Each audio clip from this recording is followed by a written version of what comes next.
포탄 패키지 가능합니까? 2026년 4월 말 한국 방산에 큰 뉴스가 터졌습니다.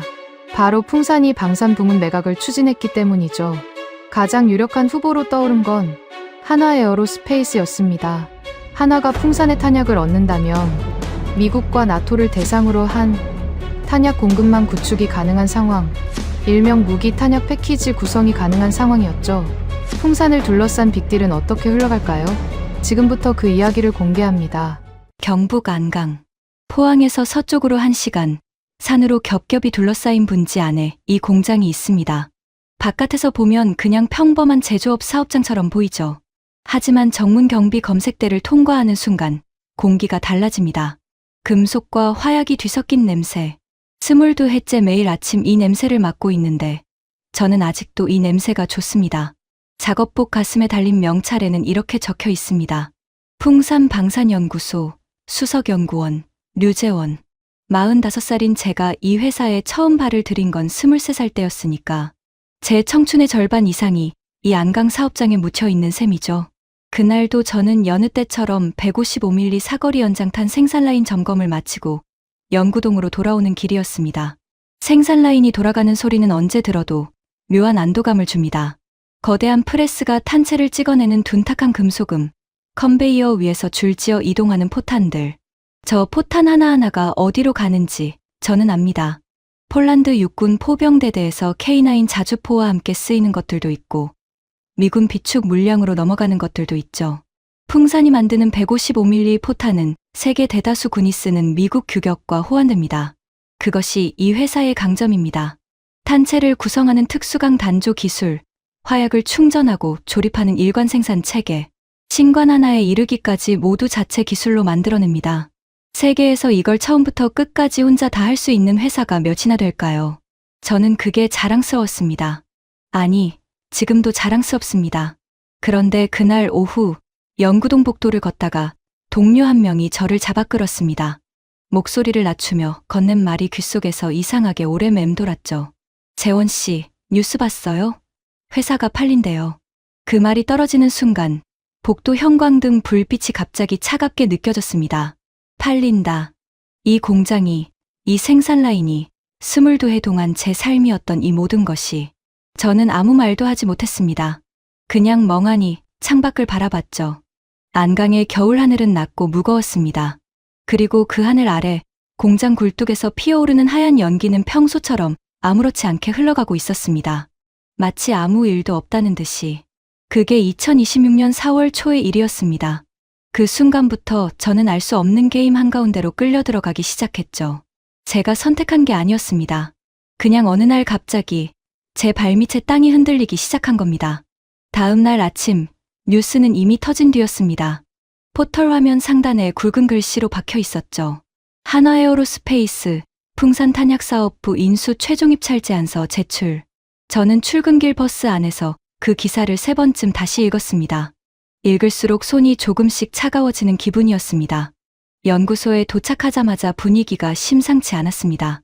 보통은 아침에 서로 인사 나누고 커피 한 잔씩 들고 자리에 앉는 게 일상인데 그날은 335 모여서 수근거리는 소리만 가득했습니다. 저보다 10살 어린 연구원 민준이가 다가오더니 불안한 표정으로 물었습니다. 선배, 우리 어떻게 되는 거예요? 한화로 넘어가면 우리 자리는요? 뭐라고 답해야 할지 몰랐습니다. 사실 저도 몰랐으니까요. 그냥 일단 지켜보자고 했지만 그 말이 얼마나 공허하게 들렸을지 저도 알고 있었습니다. 오전 내내 팀장 이상 간부들이 회의실로 불려갔습니다.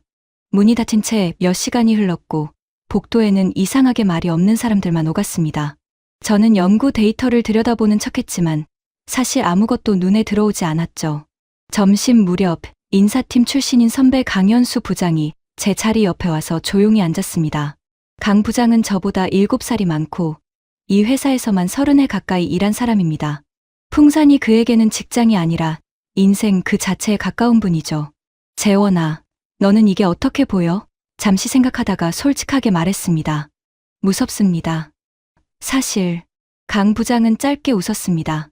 웃음이라기보다는 쓴웃음에 가까웠죠. 나도 그래. 근데 있잖아. 내가 이 회사에서 가장 걱정되는 게 뭔지 알아? 팔리는 게 아니야. 기술이 어디로 가느냐가 문제야. 그 말이 가슴에 박혔습니다. 기술. 풍산이 수십 년에 걸쳐 쌓아온 탄약 기술, 특수강 단조 노하우, 추진화약 생산 공정. 이것들이 단순히 회사 하나가 팔리는 문제가 아니라는 거죠. 한 기업의 흥정이 대한민국 방위산업 지형 전체를 바꿀 수도 있다는 것. 그게 이 사건의 진짜 무게였습니다. 강 부장이 자리에서 일어서며 덧붙였습니다. 목소리가 한층 낮아졌습니다. 그리고 재원아, 이 딜에 하나만 있는 게 아닐 수도 있어. 아직 끝난 게 아무것도 없어. 그 말을 남기고 그는 돌아섰습니다. 저는 그 뒷모습을 바라보며 생각했습니다. 아직 끝난 게 아무것도 없다. 그 말의 뜻이 뭔지 그때의 저는 절반밖에 이해하지 못했습니다. 풍산이 어떤 회사인지 바깥에서는 잘 모릅니다. 구리 제품 만드는 데서 시작한 회사라는 건 알아도 이 회사가 대한민국 탄약의 사실상 전부를 만들고 있다는 사실은 방산업계 사람이 아니면 잘 모르죠. 5.56mm 소구 경탄부터 155mm 대구경 곡사포탄까지 대공포탄, 박격포탄, 전차포탄, 함포탄, 군이 쓰는 탄약 거의 전 종류를 이 안강 사업장과 부산 사업장 두 곳에서 만들어냅니다.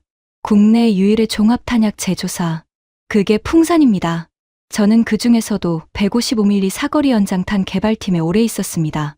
기존 포탄보다 훨씬 먼 거리를 날아가면서도 정확도를 유지하는 포탄을 만드는 일이죠.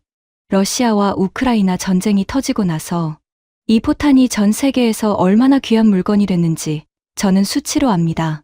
전쟁 이전에 개당 200만 원 안팎이던 155mm 포탄 가격이 전쟁 이후 10배 가까이 뛰었습니다. 미국이 한국에서 포탄을 수십만 발 단위로 수입하는 상황이 됐고 유럽 각국도 풍산 문을 두드렸습니다. 그러니까 지금 이 타이밍에 풍산 방산 부문이 매물로 나왔다는 건 단순한 기업 구조 조정이 아닙니다. 전 세계가 탄약에 목마른 시점에 그 탄약을 만드는 핵심 제조사가 주인을 바꾸겠다는 겁니다. 왜 팔리느냐는 질문에는 슬픈 이면이 있습니다. 회사 안에서는 공식적으로 얘기하지 않지만 다들 알고 있었죠. 유진 회장님 장남이 미국 시민권자라는 것, 방위산업법 규정상 방산업체 경영권은 대한민국 국적 보유자여야 한다는 것.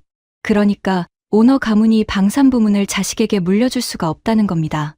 결국 방산은 팔아야 합니다. 언젠가는. 그 사실을 처음 들었을 때 저는 이상하게 착잡했습니다. 회사를 탓하는 마음도 아니고 오너 가문을 원망하는 것도 아니었습니다. 그냥 거대한 운명 같은 것이 이 회사 위에 이미 오래전부터 드리워져 있었구나 하는 느낌이랄까요. 그리고 또 하나, 주관사가 라자드라는 글로벌 투자은행이라는 것도 중요합니다. 국내 증권사가 아니라 굳이 외국계 투자은행을 내세운 데는 이유가 있습니다.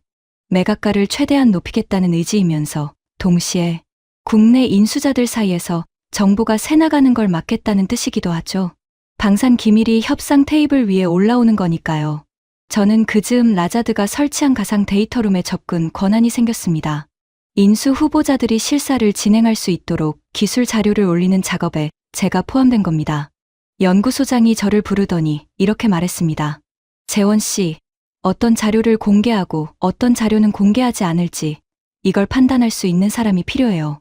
핵심 기술은 보호해야 합니다.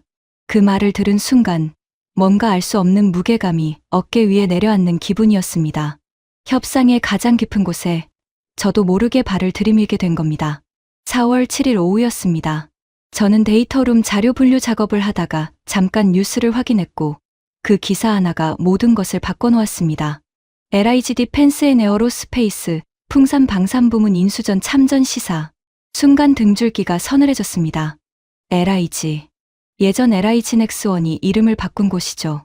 유도무기 분야에서 하나와 어깨를 나란히 하는 회사입니다. 기사에는 신익현 LIG 대표의 말이 짧게 인용돼 있었습니다. 관심이 없다면 거짓말이고 주시 중이라는 정도로 말씀드린다. 는 내용이었죠. 저는 그 문장을 몇 번이나 다시 읽었습니다. 주시 중.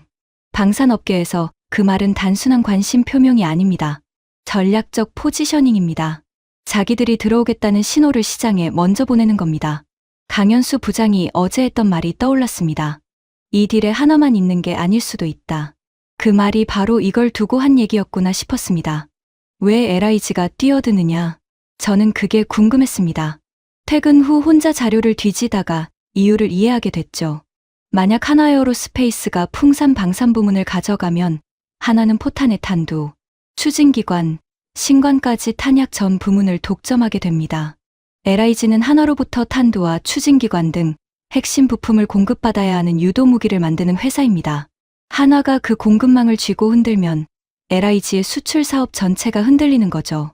경쟁사에게 핵심 부품을 의존하게 되는 구조, 방산업계에서 그것은 사업의 생사 문제입니다.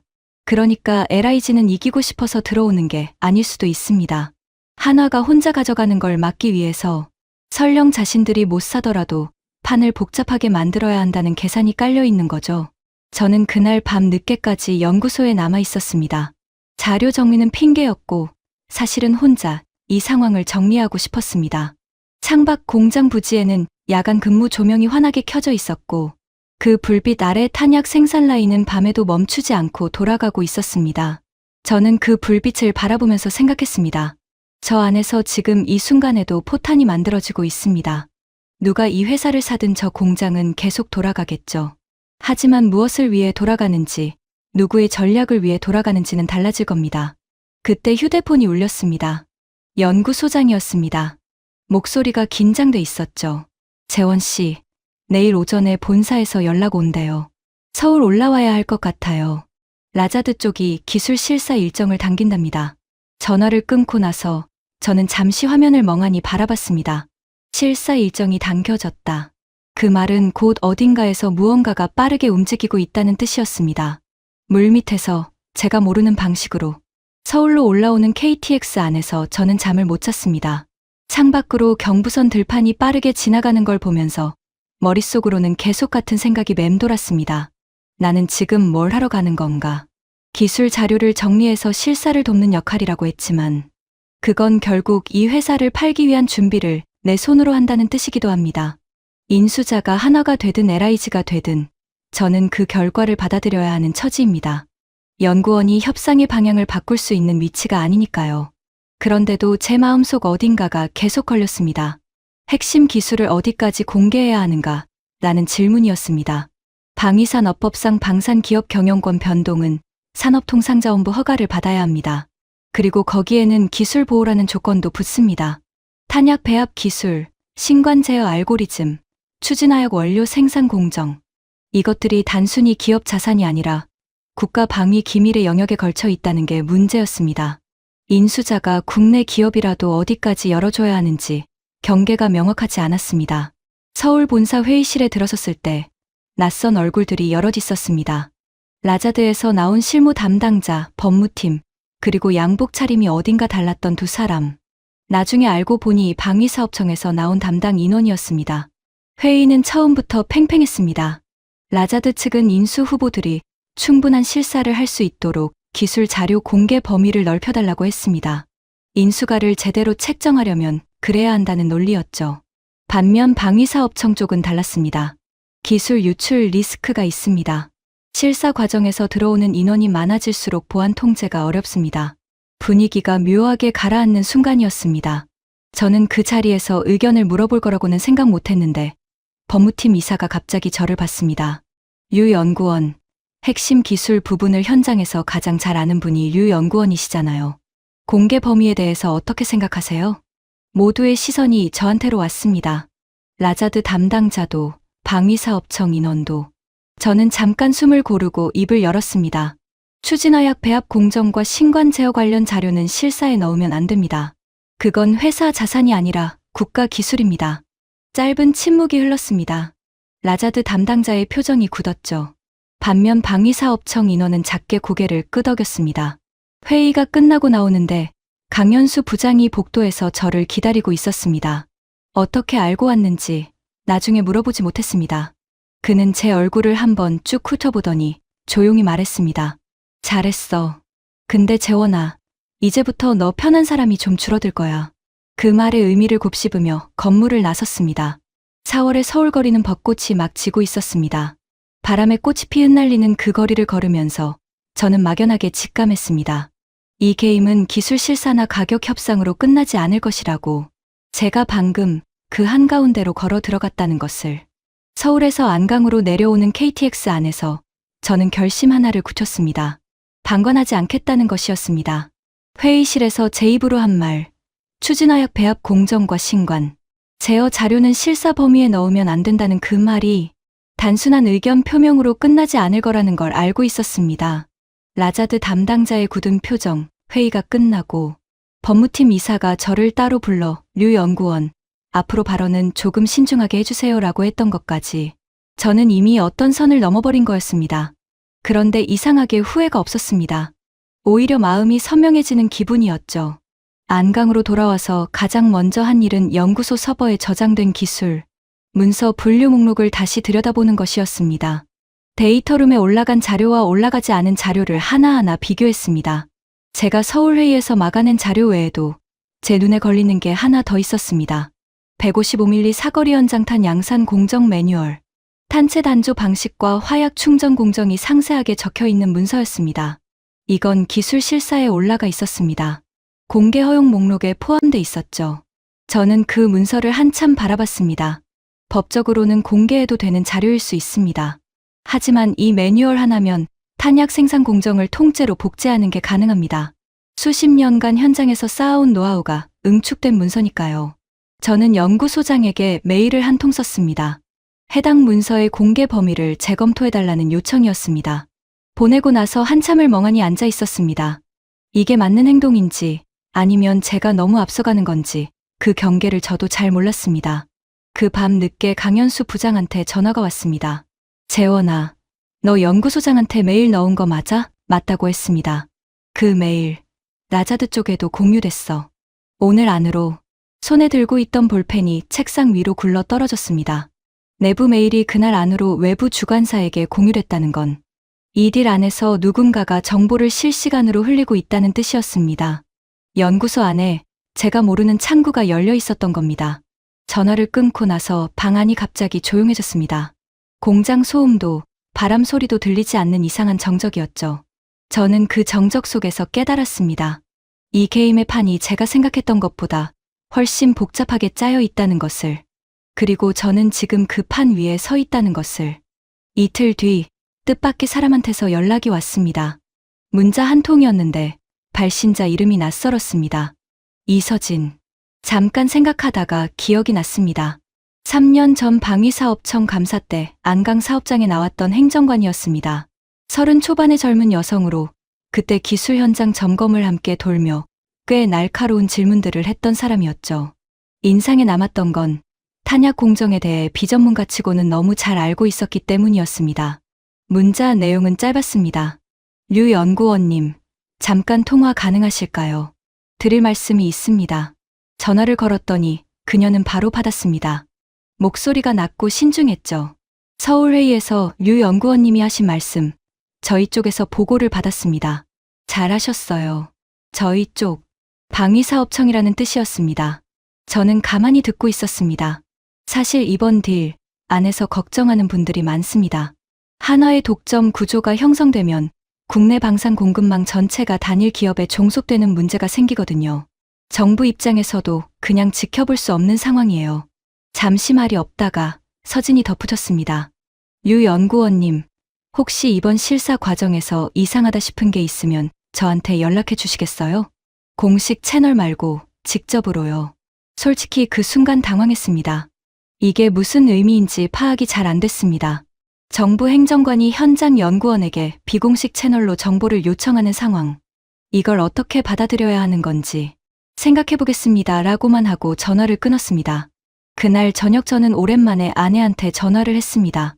아내는 부산에서 초등학교 교사를 하고 있는데 저는 평일엔 안강 기숙사 생활을 하는 경우가 많습니다.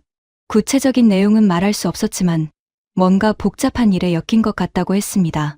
아내는 잠시 침묵하다가 말했습니다. 당신, 원래 복잡한 일에 엮이면 빠져나오는 성격이 아니잖아. 틀린 말이 아니었습니다. 저는 웃었지만 웃음이 오래가지 않았습니다. 서진의 전화가 계속 마음에 걸렸습니다. 그녀가 말한 공급망 독점 문제는 제가 이미 스스로 고민하던 내용이었습니다. 한화가 탄약 전 분야를 가져가면 LIG 같은 다른 방산 기업들은 핵심 부품을 경쟁사에게 사야 하는 구조가 됩니다. 수출 현장에서 그 문제는 단순한 불편함이 아닙니다. 계약 경쟁에서 밀릴 수도 있고 납기와 가격에서 을의 처지가 될 수도 있습니다.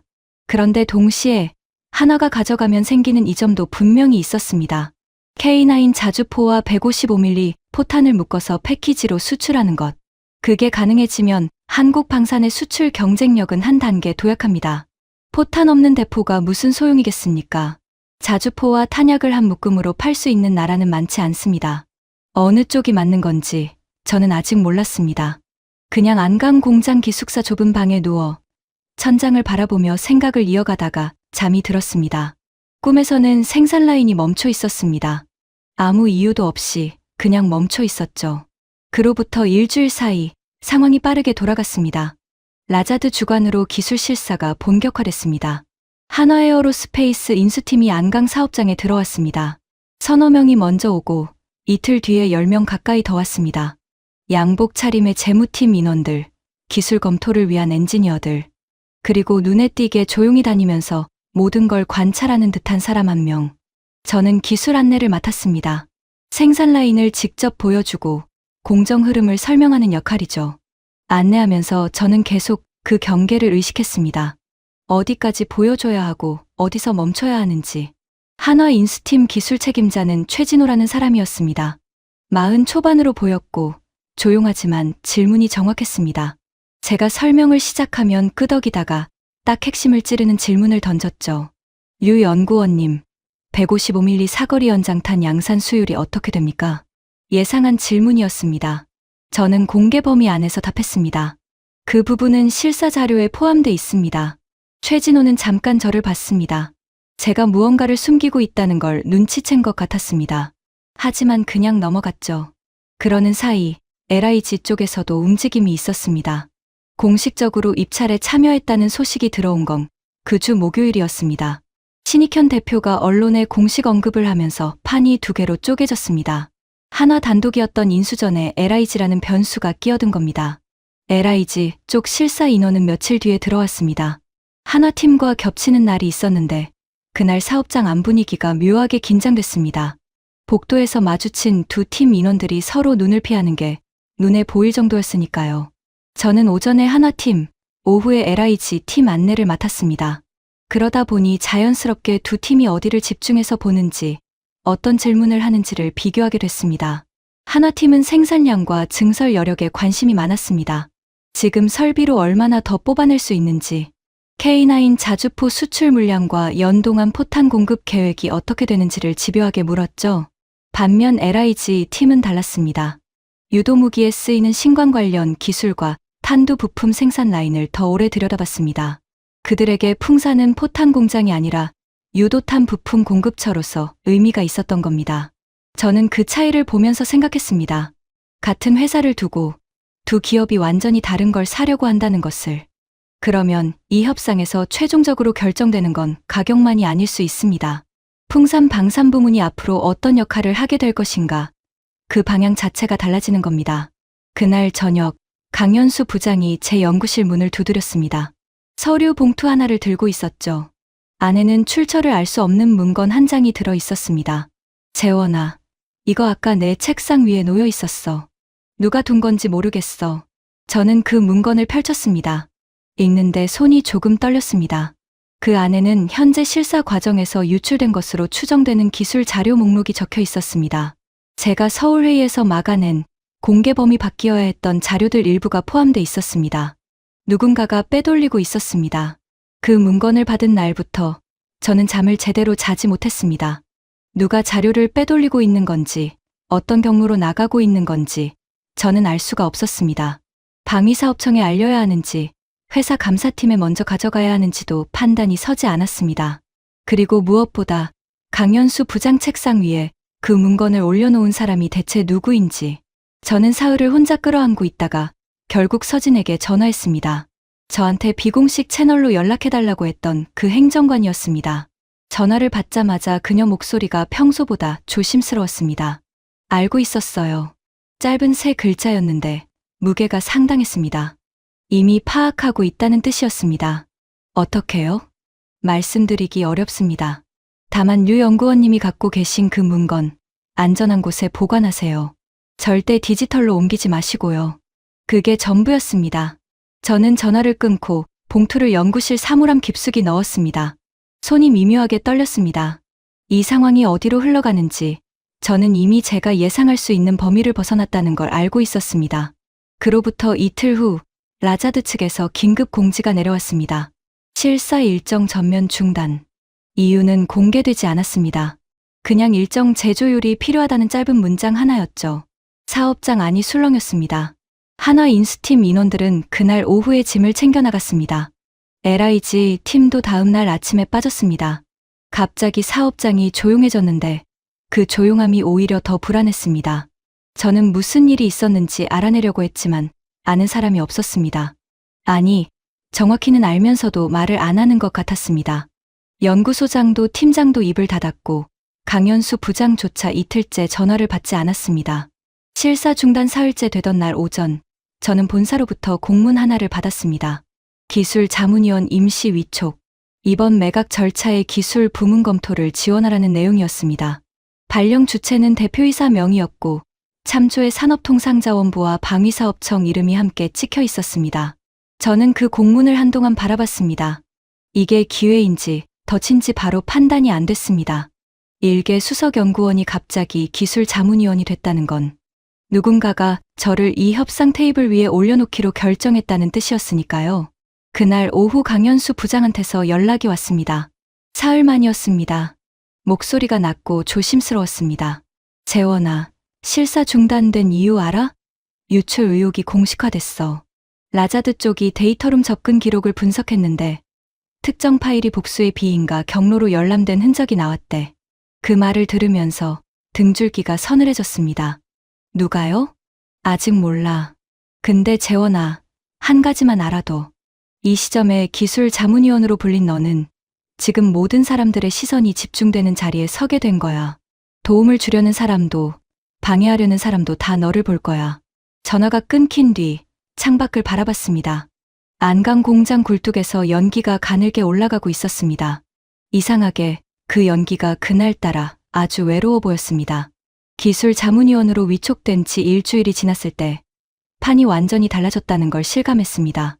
서울 출장이 잦아졌습니다. 방위사업청, 산업통상자원부, 라자드 사무실. 일주일에 사나흘은 서울에 있었습니다. 안강에 있는 날보다 KTX에 있는 날이 더 많았던 것 같습니다.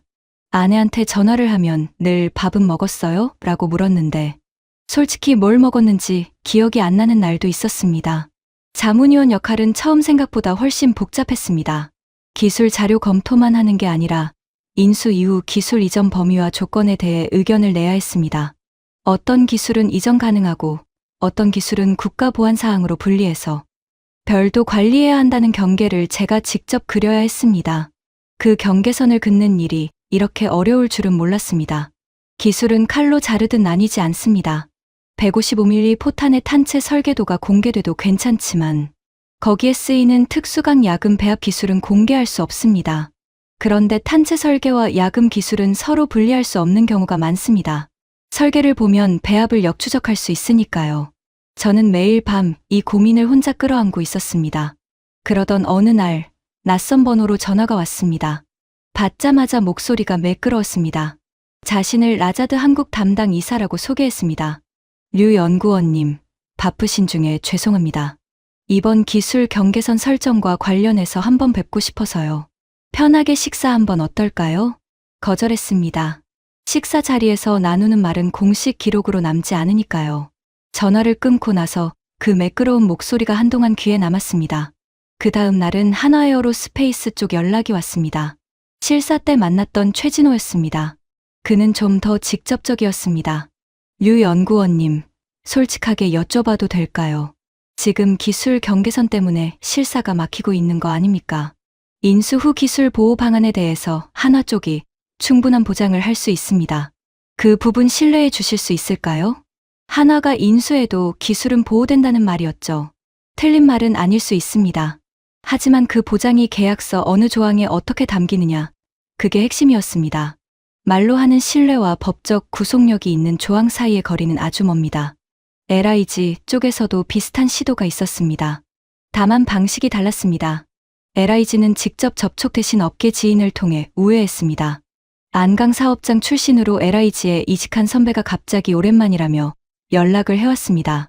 자연스러운 안부 전화처럼 시작했지만 결국 LIG가 풍산을 인수할 경우 현장 연구진의 처우와 연구, 자율성이 더 보장될 거라는 이야기를 흘렸습니다. 저는 그 전화를 끊은 뒤 한동안 멍하니 앉아 있었습니다. 한화도 LIG도 각자의 방식으로 저를 설득하려 하고 있었습니다. 라자드는 라자드대로 접근해왔고 그 사이 어딘가에서는 기술 자료가 새어나가고 있었죠. 사면에서 압박이 들어오는 기분이었습니다. 그 주 금요일 오후 서진한테서 문자가 왔습니다. 짧았습니다. 내일 오전에 안강으로 내려가겠습니다. 직접 뵙고 싶어요. 주말에 서울에서 안강까지 내려오겠다는 건 이례적이었습니다. 무언가 공식 채널로 말하기 어려운 내용을 전달하겠다는 뜻이었습니다. 저는 잠자리에 들었지만 한동안 잠이 오지 않았습니다. 각자의 셈법으로 움직이는 사람들 사이에서 저는 기술의 경계선을 지키겠다고 혼자 버티고 있었습니다. 그런데 그 경계선이 정말 지켜지고 있는 건지 아니면 이미 여기저기서 허물어지고 있는 건지 저는 그 밤 확신할 수 없었습니다. 창밖에 안강에 불빛이 낮게 깔려 있었고 멀리서 야간 생산라인 소음이 났고 규칙적으로 들려왔습니다. 그 소리가 평소보다 훨씬 먼 곳에서 오는 것 같았습니다. 토요일 아침 서진이 안강에 내려왔습니다. 약속 장소는 사업장 근처 작은 카페였습니다. 주말이라 주변이 한산했고 서진은 이미 창가 구석 자리에 앉아 있었습니다.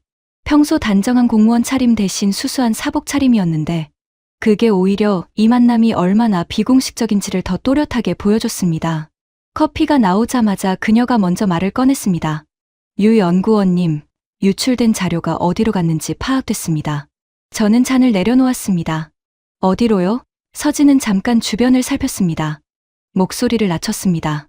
라자드 데이터룸 접근 기록을 정밀 분석한 결과 특정 파일이 인가되지 않은 외부 IP에서 열람된 흔적이 있었습니다. 그 IP를 역추적했더니 국내가 아니었어요. 순간 머릿속이 하얘졌습니다. 해외요? 네. 어느 나라인지까지는 말씀드리기 어렵습니다. 다만 이게 단순한 내부자 유출이 아닐 수 있어요. 외부에서 누군가 이 딜을 처음부터 들여다보고 있었다는 거죠. 탄약 기술이 국내 경쟁사가 아닌 해외로 빠져나갔을 수도 있다는 말이었습니다. 저는 그 말의 무게를 천천히 소화하려 했지만 쉽지 않았습니다. 풍산이 수십 년 걸려 쌓아온 155mm 포탄 생산 기술, 추진화약 배합 노하우, 그게 지금 어딘가 알 수 없는 곳으로 흘러들어갔을 수 있다는 것. 제가 막으려고 했던 자료들이 맞습니까? 서진은 대답하지 않았습니다. 하지만 그 침묵이 답이었습니다. 카페를 나오면서 다리가 조금 무거웠습니다. 바깥 공기가 찼는데 그것도 잘 느껴지지 않았습니다. 저는 사업장 방향으로 천천히 걸으면서 생각했습니다. 제가 막아낸다고 막아낸 게 아니었을 수도 있습니다. 제가 서울회의에서 목소리를 높이는 동안 누군가는 다른 경로로 이미 빼내고 있었던 겁니다. 그 주 월요일 상황이 더 나빠졌습니다. 라자드 쪽에서 공식 서한이 왔습니다. 이번 매각 절차의 기술 자문위원으로 활동한 류재원 수석연구원이 특정 인수 후보에게 불리한 방향으로 자료 공개 범위를 자의적으로 제한했다는 이의가 제기됐다는 내용이었습니다. 이의를 제기한 주체는 명시되지 않았습니다. 저는 그 서한을 3번 읽었습니다. 읽을수록 기가 막혔습니다. 제가 기술 보호를 위해 범위를 제한한 행위가 협상에 개입한 부당행위로 둔갑해 있었습니다. 이 논리라면 저는 매각을 방해한 사람이 되는 겁니다. 연구소장이 저를 불렀습니다. 표정이 좋지 않았습니다.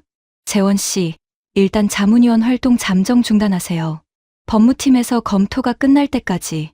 그 말을 듣는 순간 지난 몇 주가 머릿속에서 빠르게 지나갔습니다. 서울회의에서 목소리를 높이던 것, 강연수 부장에게 메일을 보내던 것, 서진과 나눴던 대화들, 제가 옳다고 생각하며 한 걸음씩 내딛었던 모든 것이 지금 이 순간 전부 제 발목을 잡고 있었습니다. 연구소장 방에서 나오면서 복도가 길게 느껴졌습니다. 양쪽으로 늘어선 연구실 문들이 평소보다 무겁게 닫혀 있는 것 같았죠. 제 자리로 돌아와 앉았는데 책상 위 서류들이 낯설게 보였습니다. 22해 동안 이 회사에서 쌓아온 것들이 지금 이 순간 얼마나 가벼워질 수 있는지 처음으로 실감했습니다. 그날 저녁 강현수 부장한테 전화를 했습니다. 한참 만에 받은 그는 목소리가 조심스러웠습니다. 재원아, 미안해. 내가 너를 너무 깊은 데로 밀어넣은 것 같아서. 저는 그 말에 뭐라고 해야 할지 몰랐습니다. 탓하고 싶지 않았습니다. 그냥 지쳐 있었습니다. 자문위원 활동이 중단된 뒤 사흘, 저는 처음으로 아무것도 하지 않았습니다. 연구실에 출근은 했습니다. 하지만 일이 손에 잡히지 않았습니다. 화면을 켜놓고 멍하니 앉아 있다가 퇴근하는 날이 이어졌습니다. 같은 팀 연구원들도 제게 말을 잘 걸지 않았습니다. 모두가 뭔가를 알고 있는데 아무도 먼저 꺼내지 않는 분위기였죠. 기술 자료가 해외로 유출됐을 수 있다는 사실이 계속 마음에 걸렸습니다. 하지만 그걸 제가 어떻게 할 수 있는 처지가 아니었습니다. 자문위원직은 잠정 중단됐고 법무팀 검토는 감감무소식이었으며 서진도 그 이후로 연락이 없었습니다. 저는 어느 날 퇴근 후 혼자 안강 공장 담벼락을 따라 걸었습니다. 오래된 시멘트 담 너머로 공장 불빛이 새어나오고 있었고 야간 생산라인 소음이 났고 규칙적으로 들려왔습니다. 그 소리를 들으면서 이상하게 눈물이 날 것 같았습니다. 울지는 않았습니다. 다만 목구멍 어딘가가 조였습니다. 22해입니다. 이 공장을 위해 22해를 바쳤습니다. 처음 입사했을 때 저는 탄약이 뭔지도 제대로 몰랐습니다. 지도 교수가 방산 쪽 추천을 해줘서 왔던 거였고 처음 생산 라인을 봤을 때는 솔직히 이게 맞나 싶기도 했습니다. 그런데 언젠가부터 이 일이 좋아졌습니다. 포탄 하나를 만드는 데 들어가는 정밀함, 공정 하나하나의 맞물림, 그게 틀리지 않았을 때 오는 묵직한 만족감. 저는 이 일이 자랑스러웠습니다. 그런데 지금 그 자랑스러움이 제 발목을 잡고 있습니다. 아내한테 전화를 했습니다. 늦은 시각이었는데 바로 받았습니다. 자고 있었어요? 아니요. 기다리고 있었어요. 그 짧은 말에 무언가 뭉클한 게 올라왔습니다. 설명하기 어려운 상황을 어디서부터 어떻게 말해야 할지 몰라서 잠시 입을 다물었더니 아내가 먼저 말했습니다. 당신 잘못한 거 있어요? 없어요. 그러면 됐어요. 너무 단순한 말인데 그 단순함이 오히려 힘이 됐습니다. 통화를 마치고 나서 한참을 공장 불빛을 바라봤습니다. 저 안에서 지금 이 시각에도 155mm 포탄이 만들어지고 있습니다. 제가 여기서 무너지든 버티든 저 생산 라인은 멈추지 않을 겁니다. 그런데 바로 그 생각이 저를 다시 일으켜 세웠습니다. 저 공장이 멈추지 않는 것처럼 저도 멈추면 안 된다는 것. 기술 유출 의혹은 아직 끝나지 않았습니다. 자문위원직이 중단됐다고 해서 제가 알고 있는 것들이 사라지는 건 아닙니다. 강현수 부장이 꺼낸 그 봉투는 아직 제 사물함 안에 있었습니다. 저는 기숙사로 돌아와 책상에 앉았습니다. 그리고 지난 몇 주 동안 있었던 일들을 처음부터 다시 정리하기 시작했습니다. 날짜별로, 인물별로 발생한 일들을 하나씩 써내려갔습니다. 감정을 빼고 사실만. 새벽 2시가 넘었을 때 정리된 종이를 보면서 뭔가 이상한 점 하나가 눈에 걸렸습니다. 제가 처음 데이터룸 자료 분류 작업에 투입된 날짜, 그리고 라자드 측에 제 내부 메일이 공유된 날짜, 그 사이의 간격이 이상하게 짧았습니다.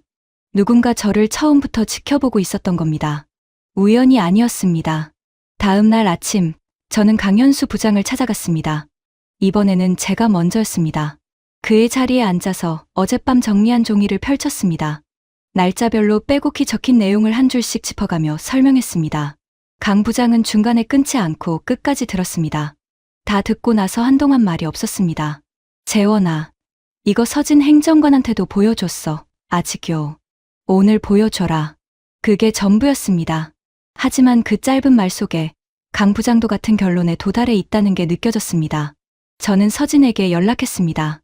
만나자고 했더니 그녀가 오히려 먼저 말했습니다. 저도 지금 드릴 말씀이 생겼어요. 오늘 오후에 서울 올라오실 수 있어요? 광화문 근처 정부청사 인근 카페에서 만났습니다. 서진은 태블릿 하나를 들고 나왔습니다. 그리고 화면을 저한테 돌렸습니다. 이게 이번 주 초에 방위사업청으로 접수된 익명 신고입니다. 화면 안에는 이번 풍산 방산부문 매각 실사 과정에서 비인가 외부 열람이 발생했으며 해당 열람이 국내 경쟁사가 아닌 제3국 정보 수집, 창구를 통해 이루어졌을 가능성이 있다는 내용이 적혀 있었습니다. 그리고 이 과정에서 매각 주관 측 일부 관계자가 특정 인수 후보에 유리한 방향으로 절차를 유도했다는 진술도 포함돼 있었습니다. 저는 그 문서를 읽으면서 이 말을 짚었습니다. 신고한 사람이 누군지는요? 익명이에요. 하지만 내용이 너무 구체적입니다. 내부자예요. 서진이 잠깐 저를 바라봤습니다. 류 연구원님이 어젯밤 정리하신 내용, 저한테 보내주시겠어요? 이 신고 내용과 대조해보고 싶어요. 저는 끄덕였습니다. 그리고 한 가지를 더 말했습니다. 제 사물함에 봉투 하나가 있습니다. 강현수 부장 책상에 누가 올려놓은 거였는데 유출 자료 목록이 적힌 문건이에요. 아직 아무한테도 공식적으로 전달하지 않았습니다. 서진의 눈빛이 달라졌습니다. 날카롭고 또렷해졌습니다. 그게 지금 안강에 있어요? 네. 오늘 안으로 저한테 가져다 주실 수 있어요? 그날 저는 서울과 안강을 한 번 더 왕복했습니다. 기숙사 사물함에서 봉투를 꺼내 그대로 서울로 가져갔습니다. KTX 안에서 봉투를 품에 안고 있었는데 그 얇은 종이 묶음이 이상하게 무겁게 느껴졌습니다. 서진에게 봉투를 건네면서 저는 말했습니다. 이걸로 뭘 할 수 있을지 솔직히 모르겠습니다. 하지만 이게 제가 할 수 있는 전부입니다. 서진은 봉투를 받아들며 고개를 끄덕였습니다. 충분합니다. 돌아오는 기차 안에서 오랜만에 마음이 가벼웠습니다. 뭔가 해결된 게 아니었습니다. 오히려 더 복잡해질 수도 있었습니다. 그런데도 제가 쥐고 있어야 할 건 쥐고 넘겨야 할 건 넘겼다는 느낌. 그 단순한 사실이 며칠 만에 처음으로 숨을 고르게 해줬습니다. 그로부터 열흘이 흘렀습니다. 방위사업청과 산업통상자원부가 공동으로 이번 매각 절차에 대한 공식 조사에 착수했습니다. 라자드를 통한 비공개 입찰 과정에서 기술 자료 비인가 열람이 발생했으며 절차 전반에 대한 재검토가 필요하다는 내용이 보도자료로 나왔습니다. 회사 안이 조용해졌습니다. 긴장된 조용함이었죠. 법무팀이 출입하는 횟수가 늘었고 외부 인원의 사업장 출입이 전면 통제됐습니다. 한화 인수팀도 LIG 인수팀도 더 이상 안강해 보이지 않았습니다. 저한테 걸려있던 이의 제기는 조사 착수와 동시에 사실상 흐지부지 됐습니다. 법무팀에서 공식 통보가 온 건 아니었지만 연구소장이 조용히 말해줬습니다. 재원 씨, 다시 정상 업무 복귀하세요. 짧은 말이었지만 저는 그 말이 반가웠습니다. 사무실로 돌아와 제 자리에 앉았을 때 익숙한 책상이 처음 보는 것처럼 낯설기도 하고 반갑기도 했습니다. 강현수 부장이 커피 2잔을 들고 제 자리로 왔습니다. 아무 말 없이 하나를 내밀었습니다. 저는 받아들면서 피식 웃었습니다. 부장도 같이 웃었습니다. 설명이 필요 없는 웃음이었습니다. 조사가 진행되는 동안 비인가 열람의 경로가 일부 밝혀졌습니다. 라자드 데이터룸에 접근 권한을 가졌던 외부 자문 인원 한 명이 특정 파일을 개인 계정으로 내려받은 흔적이 확인됐습니다. 그 인원이 누구와 연결돼 있는지는 아직 수사 중이라는 얘기가 들렸습니다. 끝까지 밝혀질지 여부는 알 수 없었지만 적어도 그 행위가 존재했다는 사실은 기록으로 남게 됐습니다.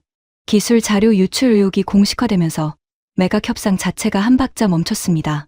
한화와 LIG 모두 재입찰 준비를 하고 있다는 소문이 돌았고 이번에는 라자드와 별도로 정부 측 기술 보호 조건이 계약서에 명시적으로 포함될 것이라는 얘기도 나왔습니다. 어떤 기업이 인수하든 국가 핵심 기술은 별도 관리한다는 조항이 들어간다는 거죠. 저는 그 소식을 들었을 때 묘하게 안도했습니다. 제가 서울회의에서 처음 말을 꺼냈던 그 주장이 돌아 이렇게 조항 하나로 자리를 잡아가고 있었습니다. 제 이름이 거기 붙는 것도 아니고 제가 주도한 것도 아니었습니다. 하지만 어딘가에서 연결이 돼 있다는 걸 저는 알고 있었습니다. 서진에게 짧은 문자를 받은 건 그 즈음이었습니다. 수고하셨습니다. 그 세 글자를 보면서 저는 창밖을 바라봤습니다. 안강 사업장 생산라인에서 올라오는 연기가 맑은 하늘로 흩어지고 있었습니다. 포탄은 오늘도 만들어지고 있었습니다. 어제도 이 모든 일이 벌어지는 동안에도 그 라인은 단 한 번도 멈추지 않았습니다. 그게 이 공장의 본질이라는 걸 저는 새삼 느꼈습니다. 누가 주인이 되든 어떤 협상이 오가든 대한민국 방위산업의 심장은 계속 뛰어야 한다는 것. 그것만은 변하지 않는다는 것. 하지만 풍산방산부문의 매각이 어디로 귀결될지는 아직 아무도 몰랐습니다.